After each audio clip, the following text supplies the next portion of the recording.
Welcome to top headlines. AI శిక్షణ, పరిశోధన, స్టార్టప్ల అభివృద్ధికి నాంది పలికేలా కూటమి ప్రభుత్వం కీలక అడుగులు వేస్తోంది.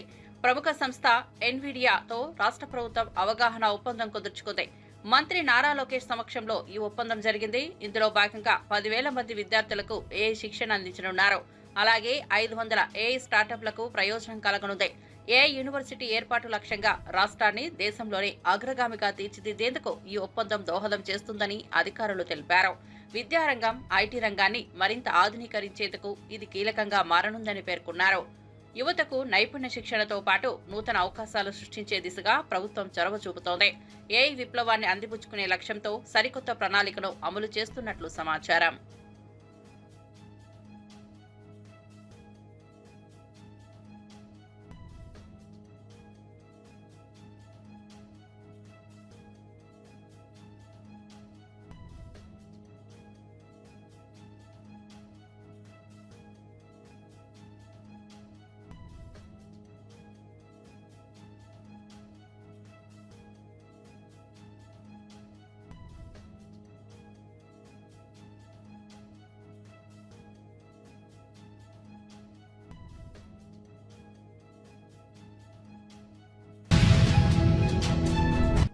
పీఎంగా పనిచేసిన పివి నరసింహారావుకే కోర్టు నోటీసులు వచ్చాయంటే ఆయన కూడా మెజిస్ట్రేట్ ఎదుట నిలబడ్డారని గుర్తు చేసిన సీఎం రేవంత్ రెడ్డి కేసీఆర్ ను దేవుడిగా ఎవరూ పరిగణించరన్నారు.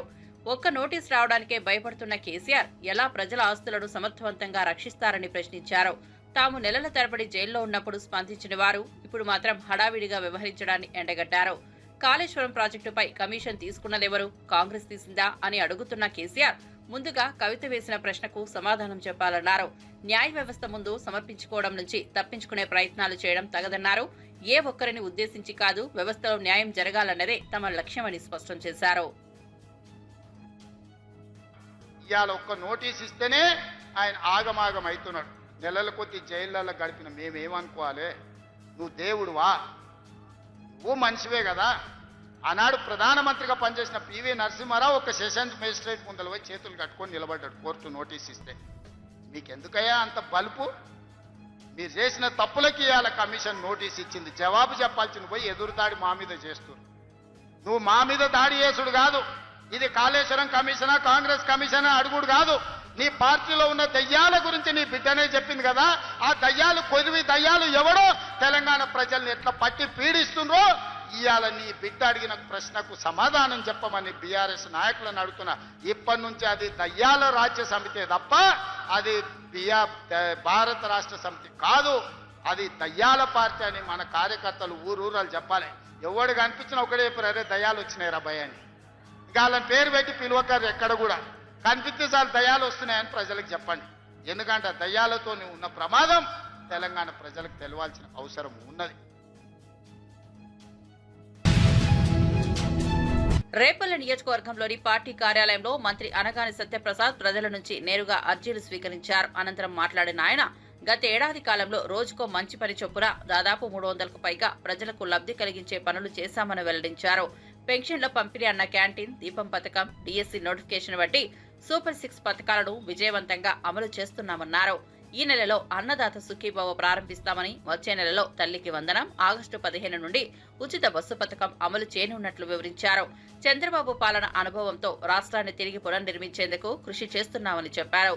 గజదొంగల పార్టీ పాలన రాష్ట్రాన్ని 30 ఏళ్ల వెనక్కి నెట్టిందని ఆరోపించారు. ప్రజల భవిష్యత్తు కోసం తాము ఆహారనిశలో పనిచేస్తున్నామని హామీ ఇచ్చారు. రైతులకి మంచి అని చెప్పేసి కూడా నేను కోరుతాను. తద్వారా ఒక మంచి వాతావరణంలో ఈ రాష్ట్రంలో ఎలాంటి ఇబ్బంది లేకుండా, ముఖ్యంగా రెవెన్యూ చూస్తా ఉన్నాం. గత 5 సంవత్సరాలు వాళ్ళు చేసిన అరాచకాలు ఎందుకంటే నేను చూస్తా ఉన్నాం కదా. మేము అక్కడ కూర్చుంటే 100లో 80% రెవెన్యూ సమస్యలే వస్తూ ఉన్నాయి. దాంట్లో చాలా మటుకు అన్సాల్వబుల్ అవచ్చు కదా. వాళ్ళకి గత 5 సంవత్సరాలు కూడా వాళ్ళకి తప్పుదో పట్టించినటువంటి పరిస్థితి చూస్తా ఉన్నాం. అవన్నీ కూడా సక్రమంగా చేసే దిశగా ఈ యొక్క కుటుంబ ప్రభుత్వం పనిచేస్తూ ఉంది. 22A గురించి కూడా మేము ఒక జియో ఇచ్చాం. దాని మీద ఉన్నటువంటి అన్ని కూడా కలెక్టర్లకు మేము తెలియజేయడం జరిగింది. క్రమక్రమంగా అన్ని సమస్యలు దగ్గర పడతా ఉన్నాయి. ఫ్రీ హోల్డ్ మీద కూడా పాలసీ రొటేషన్ తీసుకోబోతా ఉన్నాం. రాబోయే రోజుల్లో పేదలందరికీ కూడా మంచి జరిగే విధంగా చంద్రబాబు నాయుడు గారి ఆలోచన ఒకటే. మానవీయ కోణంలో ఏదైనా పేద ప్రజలకు మంచి జరుగుతుంది అంటే ప్రభుత్వం కొంచెం నష్టమైనా పర్లేదు, తప్పకుండా పేద ప్రజలకు మంచి చేయాలనే లక్ష్యంతో పనిచేస్తారు. కాబట్టి భూమి విషయాల్లో కూడా తప్పకుండా చంద్రబాబు నాయుడు గారు సానుకూలంగా పేదలకు మంచి జరిగే దిశగా చేస్తారు. ఎక్కడెక్కడైతే పేదలు ఇబ్బంది పడుతూ ఉన్నారో అక్కడ ఉన్నటువంటి స్థానిక ప్రజాప్రతినిధులందరూ కూడా సమిష్టిగా దీని మీద అధ్యయనం చేసి తప్పకుండా భూ సమస్యలన్నీ కూడా పరిష్కరించే దిశగా తప్పకుండా ముందుకెళ్తారని ఆలోచిస్తారు. విజయనగరం జిల్లా చింతపల్లి బీచ్ లో యోగాంధ్ర కార్యక్రమాన్ని రాష్ట్ర ప్రభుత్వం ఆధ్వర్యంలో వైభవంగా నిర్వహించారు. వేలాది మంది పాల్గొని సముద్ర తీరంలో యోగాసనాలు వేసి ప్రజా ఆరోగ్యం పట్ల అవగాహన పెంపొందించారు. జిల్లా కలెక్టర్ డాక్టర్ బిఆర్ అంబేద్కర్ ఇతర ఉన్నతాధికారులు ఈ కార్యక్రమంలో పాల్గొన్నారు. స్వస్థత, ఆరోగ్య జీవనశైలిపై దృష్టి పెడుతూ జరిగిన ఈ ప్రత్యేక యోగా కార్యక్రమం ప్రజల్లో ఉత్సాహం నింపింది. సముద్ర తీర సౌందర్యం మధ్య యోగాసనాలు వేయడం ప్రత్యేక ఆకర్షణగా నిలిచింది. యువత, విద్యార్థులు, వయోవృద్ధులు, మహిళలు పెద్ద సంఖ్యలో పాల్గొన్నారు. ఆరోగ్యంపై ప్రభుత్వ కట్టుబాటును ప్రతిబింబించేలా ఈ కార్యక్రమం కొనసాగింది. యోగా శక్తితో ఆరోగ్యమే మహాభాగ్యమన్న సందేశాన్ని అందరికీ చాటింది.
జమ్మూ కశ్మీర్లోని కఠుడాలో ప్రధాని నరేంద్ర మోదీ భారీ అభివృద్ధిపై ప్రాజెక్టులను ప్రారంభించారు. మొత్తం 46,000 కోట్ల విలువైన పలు ప్రాజెక్టులను ఆయన శంకుస్థాపన చేశారు. కడ్డా, శ్రీనగర్ మధ్య నూతన రైలు సేవలకు ప్రధాని జెండా ఊపారు. అలాగే దేశంలోని తొలి తీగల రైల్వే వంతెనగా గుర్తింపు పొందిన అంజీ కేబుల్ బ్రిడ్జిని కూడా ఆయన ప్రారంభించారు. అత్యాధునిక సాంకేతికతతో నిర్మించిన ఈ వంతెన రైల్వే వ్యవస్థలో కీలక మైలురాయిగా నిలిచింది. ఈ కార్యక్రమం సందర్భంగా ప్రధాని మోదీ మాట్లాడుతూ జమ్మూ కాశ్మీర్ అభివృద్ధికి కేంద్రం కట్టుబడి ఉందని, అన్ని రంగాల్లో అభివృద్ధి కల్పించేందుకు చర్యలు తీసుకుంటున్నామన్నారు. ఈ ప్రాజెక్టులు ప్రాంతీయ ఉపాధిని పెంపొందించి ఆర్థిక కార్యకలాపాలకు ఊతమిస్తాయని తెలిపారు.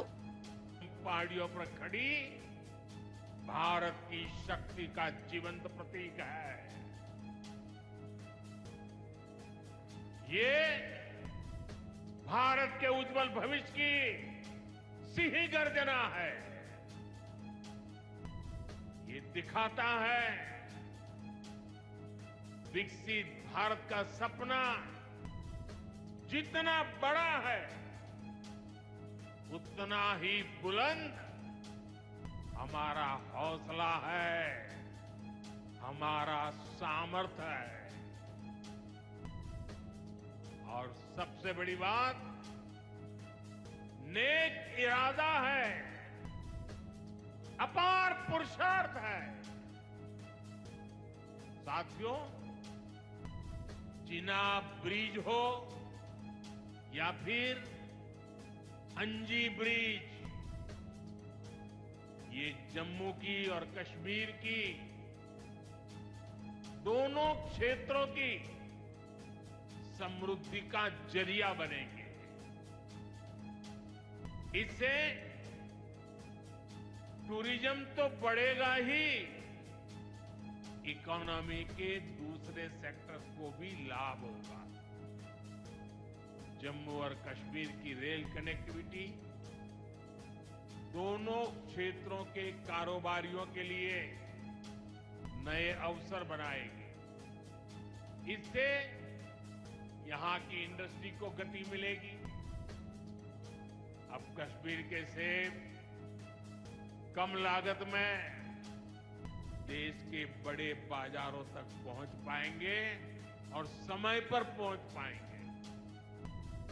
सूखे मेवे हो या पश्मीना शॉल, यहाँ का हस्तशिल्प अब आसानी से देश के किसी भी हिस्से तक पहुंच पाएगा। इससे जम्मू कश्मीर के लोगों को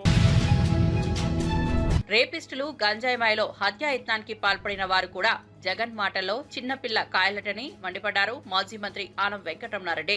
ఇలాంటి ఘనకార్యాలు చేసిన వాళ్లను జగన్ చిన్నపిల్లల్లా చూస్తున్నాడంటే ప్రజాస్వామ్యానికి ఇది చేటు అని ఆగ్రహం వ్యక్తం చేశారు.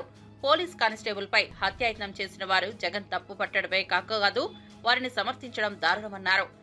అమ్మాయిలపై లైంగిక దాడులు చేసిన వాళ్లను కూడా చిన్నపిల్లలు అనడం అర్ధరహితమన్నారు. ఇటువంటి వ్యాఖ్యలు చేస్తున్న వ్యక్తి మరోసారి సీఎంగా రావాలని ఆశపెడితే అది రాష్ట్ర పౌరులకు అవమానమని వ్యాఖ్యానించారు. ఈ రోజు నేను అడుగుతున్నా, అసలు నీకు సిగ్గుందా అని అడుగుతున్నా, కామన్ సెన్స్ ఉందా అని అడుగుతున్నా. అమ్మాయిల్ని రేప్ చేసిన వాళ్ళని, పోలీస్ స్టేషన్ లో చంపిన వాళ్ళని, పోలీస్ కానిస్టేబుల్ మీద హత్యా ప్రయత్నం చేసిన వాళ్ళని నువ్వు పోయి పరామర్శిస్తావా? అంటే ఒక విద్యార్థి మీద హత్యా ప్రయత్నం చేస్తే నువ్వు పోయి పరామర్శిస్తావా? ఇదేనా మీ వైసీపీ కార్యకర్తల విలువ? ఇదేనా మీ పార్టీ నేర్పించిన విలువలు? మీ కార్యకర్తలకి మీరు నేర్పించిన విలువలు ఇవ్వేనా? మళ్ళీ నువ్వు వాళ్ళని వెనకేసుకొని వస్తున్నావా? అంటే మిగతా వైసీపీ కార్యకర్తలకు కూడా ఇదే విధంగా ఉండాలని సూచిస్తున్నావా అని అడుగుతున్నాం. ఇదే విధంగా ఉండండి అని మీ కార్యకర్తలకి చెప్తున్నావా? నేను అదే విధంగా ఉండా కాబట్టి మీరు అదే విధంగా ఉండండి అని నువ్వు చెప్తున్నావా?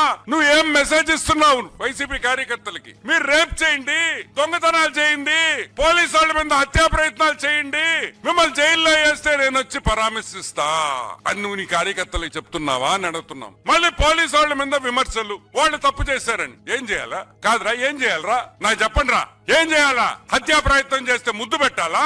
అమ్మాయిల మీద దాడి చేస్తే ముద్దు పెట్టాలా? దండయ్యాలా? ఏం చేస్తారు పోలీసు వాళ్ళు? మీరు హత్యా ప్రయత్నాలు చేసుకుంటా మేము వైసీపీ అనగానే ఆ పిచ్చోడు వస్తున్నాడని చెప్పేసి పోలీసు వాళ్ళు గమ్ముగా ఉండాలా? బాచుపల్లిలో వెలుగులోకి వచ్చిన ట్రావెల్ బ్యాగ్ మర్డర్ కేసులో సంచలన విషయాలు బయటపడ్డాయి. మృతురాలు నేపాల్ కు చెందిన తారా బెహ్రాగా గుర్తించారు. ఆమెను 2 నెలల క్రితం విజయ్ అనే వ్యక్తి నేపాల్ నుంచి హైదరాబాద్ కు తీసుకొచ్చాడు. తారా గర్భవతి కావడంతో ఇద్దరి మధ్య గొడవలు చోటు చేసుకున్నాయి. ఈ క్రమంలో తారాను చున్నీతో మెడకు విధించి విజయ్ హత్య చేశాడు. అనంతరం మృతదేహాన్ని ట్రావెల్ బ్యాగ్ లో పెట్టి బాచుపల్లిలో పడేశాడు. పోలీసులు విచారణలో ఈ అంశాలన్నింటినీ బయటపెట్టారు. ప్రేమ పేరుతో తీసుకొచ్చిన తారాను అదే ప్రేమ హత్యగా మారించిందన్న వాస్తవం కలిచివేస్తోంది. హత్య కేసులో నిందితుడైన విజయ్ ను పోలీసులు అరెస్ట్ చేశారు. ఘటనపై మరిన్ని వివరాలు వెలుగులోకి రావాల్సి ఉంది. విజిట్ చేసి local SOT team and crimes team కూడా అందరూ కూడా వచ్చి ఆ సీన్ విజిట్ చేయడం జరిగింది. దాంట్లో మాకు తెలిసిన ఏంటంటే ఆ సీన్ విజిట్ చేసిన తర్వాత ఒక 25 to 30 years ఏజ్ ఉన్న మహిళ డెడ్ బాడీ ఉండేది. ఆ దాదాపుగా ఒక 10 days అయినట్టుగా అనిపించింది. ఆ బాడీ ఊసిపోయిన విధానం కానీ, పిట్టిఫై అయిన విధానం కానీ అవన్నీ చూస్తే. సో దాంతో ఆ కేసుని మా గౌరవ సిపి గారి అవినాష్ మోహంతి గారి ఆదేశాల, సైబరాబాద్ సిపి గారి ఆదేశాల మేరకు ఆ కేసుని ఛాలెంజ్గా తీసుకున్న పోలీసులు, ఎస్పెషల్లీ ఎస్ఓటి డీసీపీ శ్రీనివాస్ గారు, అదేవిధంగా అడిషనల్ డీసీపీ గారు, వాళ్ళ టీం అందరూ కూడా, అదేవిధంగా లోకల్ పోలీసు కూడా ఈ కేసుని ఛాలెంజ్గా తీసుకొని దాంట్లో వచ్చిన క్లూస్ని బట్టి within 48 hours of the case బయటకు వచ్చిన 48 hours ఆ కేసుని డిటెక్ట్ చేయడం జరిగింది సాంకేతిక ఆధారాల సహాయంతో. దీని ప్రకారం మనకు తెలిసిన వివరాలు ఏంటంటే, ఈ deceased 33 years woman, she is from Nepal. ఈవిడ హౌస్ వైఫ్ ఉండేది. అయితే ఈ అక్యూజ్డ్ ఎవరైతే ఉన్నారో ఇతని పేరు విజయ్ తోపా. ఇతను కూడా నేపాల్కు చెందిన వ్యక్తి. నేపాల్లో గాల్కోట్ అనే ఏరియాలో బాగ్లుంగ్ అనే జిల్లాకు చెందిన వ్యక్తి. వీళ్ళిద్దరికీ ఫేస్బుక్ ద్వారా పరిచయం అయింది. దాంతో ఆవిడ ఏప్రిల్ నెల 15వ తారీఖున ఇక్కడికి వచ్చి ఇతనితో పాటుగా సహజీవనం చేస్తూ ఉంది. అయితే వీళ్ళిద్దరికీ ఒక ఇష్యూలో, when she became pregnant, she want to remove that pregnancy. ఆవిడ వెళ్ళిపోతా అనడంతో ఇతనికి ఆవేశం వచ్చి ఆవిడ్ని ఒక తాడుతోటి స్ట్రాంగులేషన్ చేసి చంపి, తర్వాత మళ్ళీ ఆ బాడీని రూమ్లోనే ఉంచి ఎట్లా డిస్పోజ్ చేయాలని ఆలోచించుకొని ప్లేస్ చూసుకొని ఒక అబాండెండ్ ప్లేస్, ఒక లార్జ్ సూట్ కేసు కొనుక్కొని వచ్చి ఆ సూట్ కేసులో ఆవిడ్ని, ఆ బాడీని పెట్టేసి నైట్ 10:30 టైంలో ఒక్కడే ఆ బాడీని మోసుకుంటూ వచ్చి ముందే చూసుకున్న ప్లేస్లో, విజయదుర్గ కాలనీ అని ఒకటి ఉంది బాచుపల్లి లిమిట్స్లో, ఆ కాలనీ లిమిట్స్లో ఎవరు చూడని ప్రదేశంలో పడేసినాడు. దాదాపు 10 రోజుల తర్వాత కొద్దిమంది లోకల్స్ చూసి ఒక వాచ్మెన్ కంప్లైంట్ ఇస్తే దాని మీద ఫస్ట్ మేము unidentified dead body murder case కింద కట్టినాము. దాన్ని వితిన్ 48 అవర్స్లో ఛేదించినందుకు ఎస్పెషల్లీ ఇందులో ఎస్ఓటి పోలీసు వారి పాత్ర చాలా అద్భుతంగా ఉంది. ఎమ్మెల్యే మాగుంటి గోపీనాథ్ త్వరగా కోలుకోవాలని ఆకాంక్షించారు మంత్రి శ్రీధర్ బాబు. మాగంటి ఆరోగ్య పరిస్థితిపై వైద్యులను అడిగి సమాచారం పొందారని తెలిపారు. నిన్నటి కంటే ఈ రోజు ఆరోగ్యం కొంత మెరుగ్గా ఉందని డాక్టర్లు చెప్పారని వెల్లడించారు. ప్రభుత్వ తరపున మాగంటికి అవసరమైన మెరుగైన చికిత్సలు అందించేందుకు పూర్తిగా కట్టుబడి ఉన్నామన్నారు. మాగంటి గోపీనాథ్ తనకు ఫ్యామిలీ ఫ్రెండ్, అత్యంత సన్నిహితుడిగా ఉన్నారని చెప్పారు. త్వరలోనే మాగంటి పూర్తిగా కోలుకుని ప్రజల మధ్యకు రావాలన్న ఆకాంక్షను వ్యక్తం చేశారు. అన్ని రకాల వైద్య సౌకర్యాలు కల్పిస్తూ రాష్ట్ర ప్రభుత్వం పర్యవేక్షిస్తోందన్నారు. కుటుంబ సభ్యులకు ధైర్యం చెప్పారని తెలిపారు. జూబ్లీ హిల్స్ గౌరవ శాసన సభ్యులు మాగంటి గోపీనాథ్ గారి ఐసీయూలో చికిత్స పొందుతూ ఉన్నారు. మేమందరం కూడా డాక్టర్స్తోని కూడా మాట్లాడటం జరిగింది. నిన్నటి కంటే ఈరోజు కొద్దిగా మెరుగ్గా ఉందని డాక్టర్స్ తెలియజేయటం జరిగింది. ఐసీయూలోనే వారు ఇంకా రాబోయే 2 రోజుల తర్వాత ఎంఆర్ఐ స్కాన్స్ కానీ ఇతర డయాగ్నోసిస్ చేస్తామని డాక్టర్లు చెప్పడం జరిగింది. మ్యాసివ్ హార్ట్ అటాక్ రావటం వలన వారు హాస్పిటల్లో అడ్మిట్ కావటం జరిగిందని మరి డాక్టర్స్ చెప్పడం జరిగింది. అని అన్ని రీతిల్లో చికిత్స పూర్తి స్థాయిలో జరగాలి. మరి ప్రభుత్వం తరఫున కూడా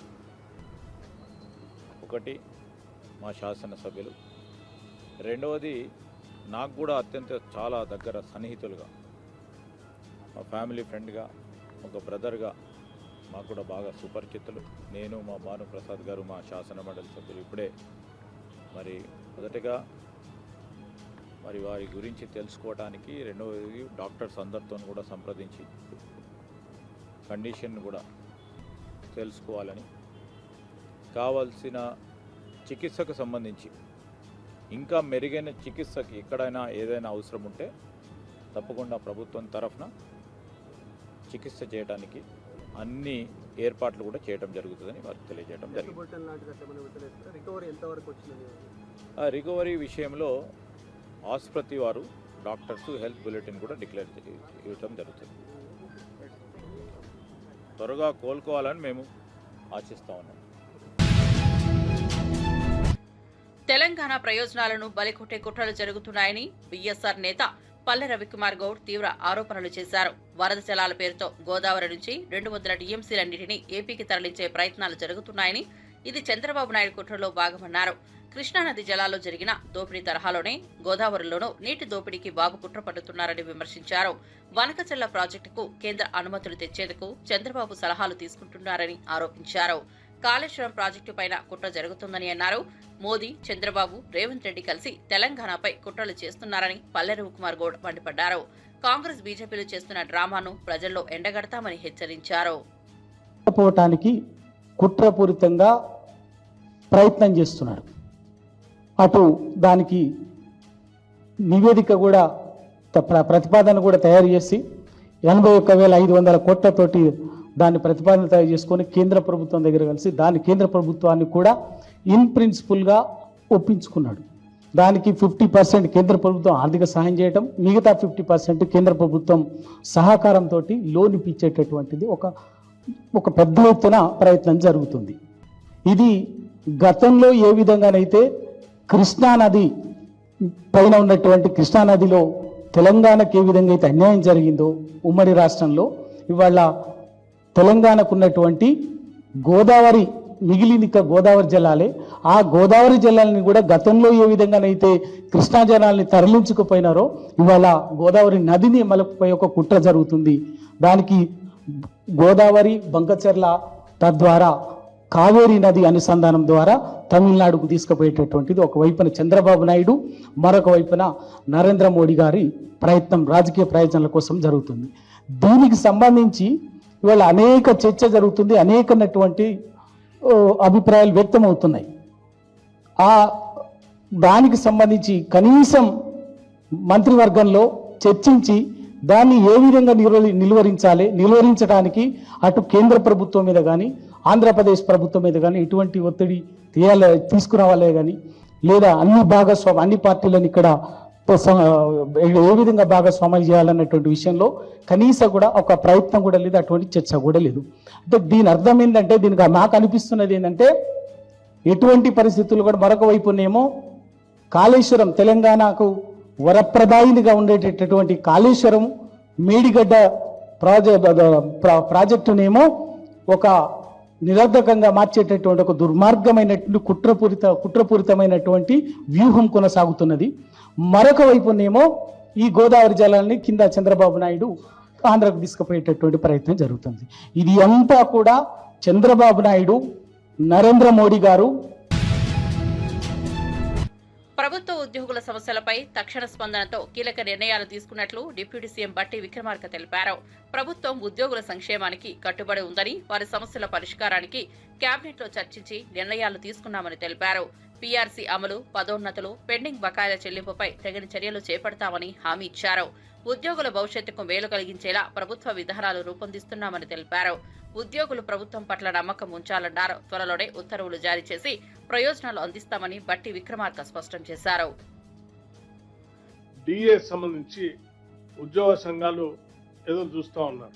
దీనికి సంబంధించి ఆర్థికంగా ఉన్నటువంటి పడేటువంటి భారాన్ని కూడా లెక్కలు కట్టి ప్రస్తుతానికి 2 డిఏలు ఉద్యోగ సంఘాలకి ఉద్యోగస్తులకు ఇవ్వాలని, ఒక డిఏ ఇప్పుడు వెంటనే చెల్లించాలని, అట్లాగే ఇంకొక డిఏ ఒక 6 నెలల తర్వాత చేపట్టాలని నిర్ణయం చేయడం జరిగింది. ఒక డిఏ ఇప్పుడు, ఇంకొక డిఏ ఒక 6 నెలల తర్వాత. ఇది అత్యంత ప్రధానమైనటువంటి అంశం ఉద్యోగస్తులకు సంబంధించినంత వరకు.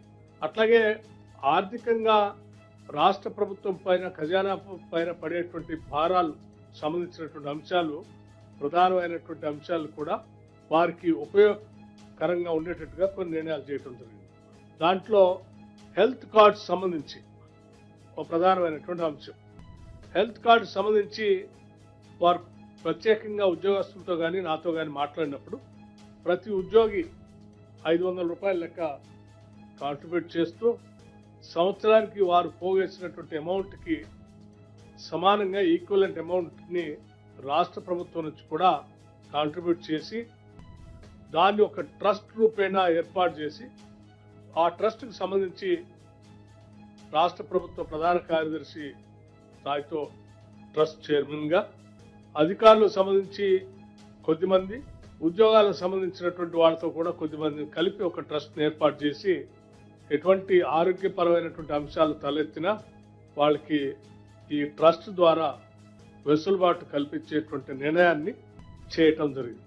ప్రధానంగా వారసత్వంగా, అంటే గత ప్రభుత్వం పెట్టిపోయినటువంటి పెండింగ్ బిల్లులు సంబంధించి కూడా, ఉద్యోగస్తులకు సంబంధించినటువంటి పెండింగ్ బిల్స్, ఆ బిల్స్ కూడా ప్రయారిటైజ్ చేసుకొని ప్రతి నెల కనీసం 700 కోట్లు తగ్గకుండా ఆ పెండింగ్ బిల్లులు సంబంధించిన, ఉద్యోగస్తులకు సంబంధించిన బిల్లులు బకాయిలు కూడా నెలల వారీగా క్లియర్ చేస్తూ ప్రయారిటైజ్. తెలంగాణ సీఎం రేవంత్ రెడ్డి మంత్రి ఉత్తమ్ కుమార్ రెడ్డిపై మాజీ మంత్రి హరీష్ రావు తీవ్రంగా విరుచుకుపడ్డారు. చంద్రబాబు ఇంటికి ఉత్తమ్ కుమార్ రెడ్డి సతీ సమేతంగా వెళ్లి బజ్జీలు తిని వచ్చారని, అప్పటి నుంచే బాబుకు ఎదురు చెప్పడం మానేశారని విమర్శించారు. రేవంత్ రెడ్డి గురుదక్షిణ చెల్లించుకుంటున్నట్లు వ్యవహరిస్తున్నారని ఆరోపించారు. కృష్ణానది జలాల్లో తెలంగాణకు ఉన్న 65 టీఎంసీల వాటాను వాడుకోకుండా ఆంధ్రప్రదేశ్ కి వదిలేస్తున్న చేతగాని ప్రభుత్వం ప్రజలను మోసం చేస్తోందన్నారు. నీటి విషయంలో రాష్ట్ర ప్రయోజనాలను తాకట్టు పెట్టినంత పనిగా ఉందని ఆరోపించారు. చంద్రబాబుతో పొత్తుకోవడంలోనే నీటి సమస్యపై మౌనం పాటిస్తున్నారని మండిపడ్డారు. తెలంగాణ రైతులు నీళ్ల కొరతతో సతమతమవుతుంటే ప్రభుత్వం స్పందించకపోవడం దారుణమన్నారు. ఇవాళ రేవంత్ రెడ్డి, ఉత్తమ్ కుమార్ రెడ్డి ఇద్దరు కూడా చంద్రబాబుకు దాసోహం అయిపోయింది. రేవంత్ రెడ్డి గురుదక్షిణ చెల్లించుకుంటుండు. ఉత్తమ్ కుమార్ రెడ్డి కూడా భార్యాభర్తలు ఇద్దరు పోయి విజయవాడకు పోయి విజయవాడలో చంద్రబాబు గారిని కలిసి బజ్జీలు తినొచ్చిండు. అప్పటి నుంచి నేను కూడా అగనెస్ట్ మాట్లాడతలేడు.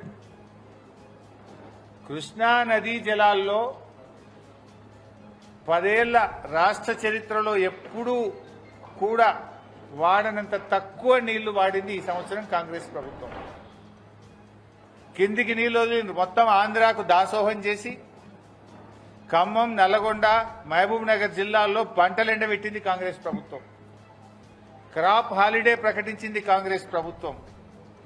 ఈ సంవత్సరం మనకు తాత్కాలిక కేటాయింపుల ప్రకారం ఇచ్చిన నీళ్ల కంటే 65 టీఎంసీల నీళ్లు తక్కువగా వాడిన చేతగాని దద్దమ్మ ప్రభుత్వం కాంగ్రెస్ ప్రభుత్వం.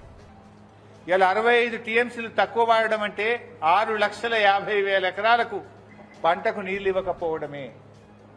ఉన్న హక్కును, ఉన్న తాత్కాలిక కేటాయింపుల్ని కూడా వాడుకోకుండా ఆంధ్రాకు నీళ్లు వదిలింది నువ్వు కాదా ఉత్తమ్ కుమార్ రెడ్డి? దీనికి ఎందుకో సమాధానం చెప్పవు. చెంపలేసుకొని ముక్కు నేలకు రాయి. 65 టీఎంసీల నీళ్లు మన హక్కును వినియోగించుకోలేని చేతగాంతనం నీది, ఫెయిల్యూర్ నీది.